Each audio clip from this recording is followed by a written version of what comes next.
What has the police-protester dynamic been like the last couple of days after that incident? Because everything we've heard so far has been there was that, there were a couple of other incidents. The rest of it, the cops have been pretty cool. Yeah, I mean, for the most part, it seems that the only incidences occur when some of the people leave Zuccotti Park, or as they're calling it, Liberty Plaza, and go out and protest, either march up certain areas. Today, for instance, some of the people from Zuccotti Park actually went up and met up with the postal workers who were protesting the possible cutbacks of the post office. So, but for the most part, as far as I can tell, down in the park, it has been you know, relatively calm. I actually saw some officers who were just going around taking pictures and wanted to see Susan Sarandon.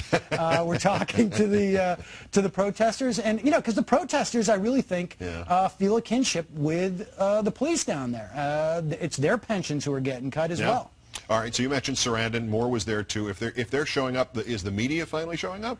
You know, I think in stutters and spurts. You know, what the folks down there told me is that the trucks show up for a couple minutes, they get their B-roll, and then they leave. But you know, Cornel West is down there tonight. I think the more celebrity, I mean, NPR apparently, in telling their ombudsman, they said the 3 reasons why they weren't covering it was because there was no major disruptions, so short of the violence. Great. Cracks and Skulls will be down in an hour. If it bleeds, it leads on NPR. Literally. And they didn't think there was any specific demands, and there was no one of import down there.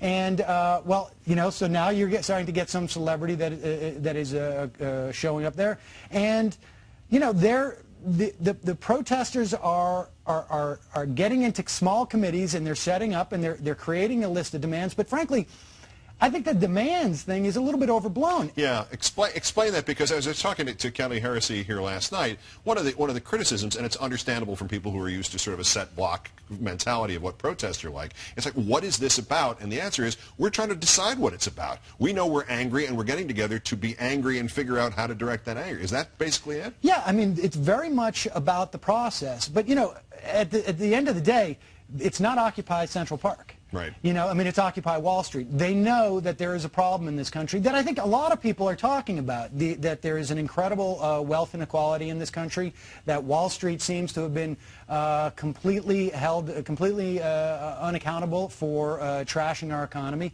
and they are getting together, and they're doing it on their own time. And, you know, a couple of protesters said to me today, if the media doesn't know what we want, tell them to come down here and ask us.